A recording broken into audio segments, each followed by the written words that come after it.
But I'm gonna do a door slab install on a pre-existing frame, and I'm gonna use the Ryobi template here, which I've already done a door with as it is, and I'm gonna show you just how easy this can be with a couple of Milwaukee power tools and a Bosch router. This is an old router. It's been pretty good. It's an industrial type one. Biggest thing is getting your measurements straight and setting your router up properly and making sure that that jig is in the right place to cut those mortises for the hinges. So I've already pulled off the bathroom door that we're replacing, and I've actually set this up on their kitchen table here. So I've got the old door underneath, I've got our router which we're going to be using,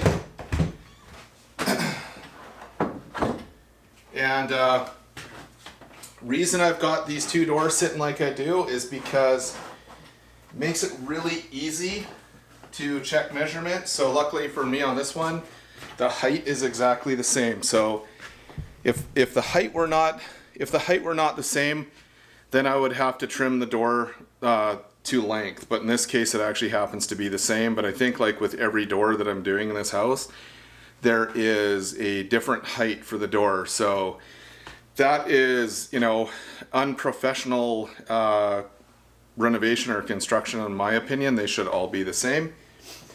And they should have been, they probably came from the factory the same, or somebody just took bad measurements and then sent those in. Who knows? Doesn't matter. We're where we are right now. So easy.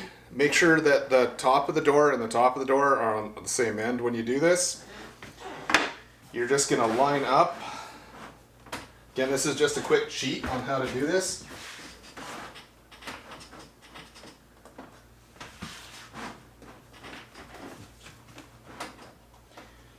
Be as exact as possible, because even an 1/8 of an inch can cause you problems on the top of the frame or the sides if you're out by that much. So I'll bring you over here.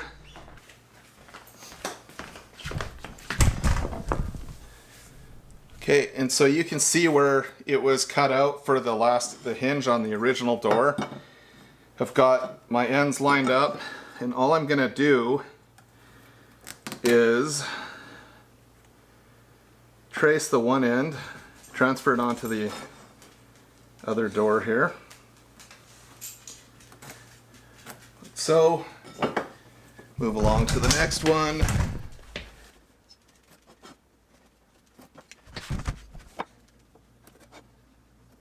So I've got a sticker here, but I'm leaving enough of a mark on the end so that even if it rubs off the sticker, I can tell where I'm going to be cutting my hinges.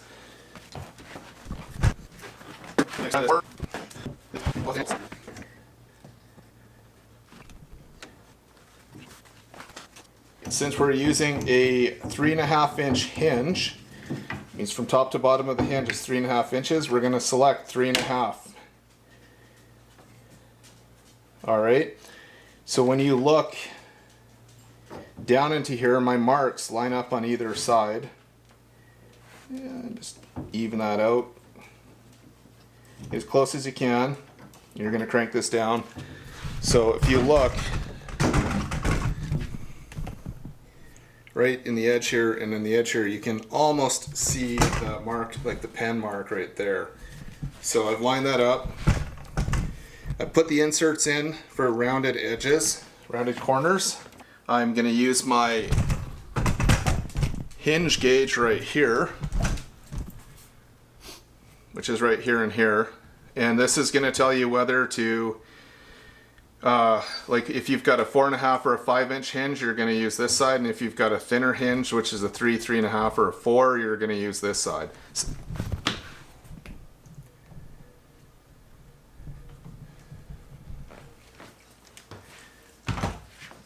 So what I've done, I've already got my router bit selected, and I have a router bit, in layman's terms, the outside of the bearing right here, the guide bearing, is the same, it's vertical, it's the same as the outside of the router blade.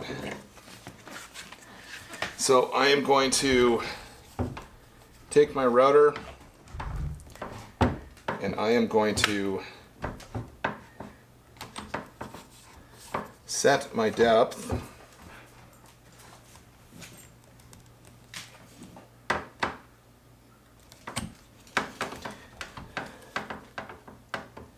Okay, set my depth. You can see now my router blade, my router is set to the correct depth. So this is going to reach down into here while it's riding on the top of this. And that'll allow me to cut everything out that I need to. So you want to be really careful and really gentle when you're doing this so that you don't disturb the jig and then knock everything out of alignment. All right, when you're making these cuts, make sure that you wear safety glasses.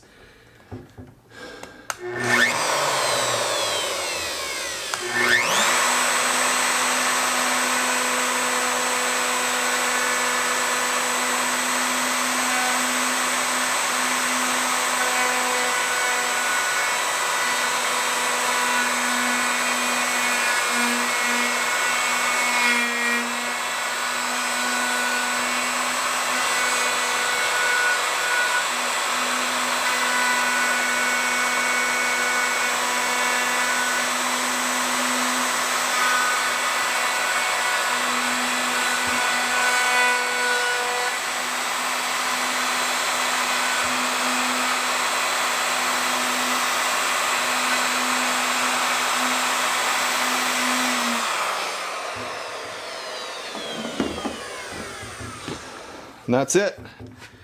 That is your mortise cut.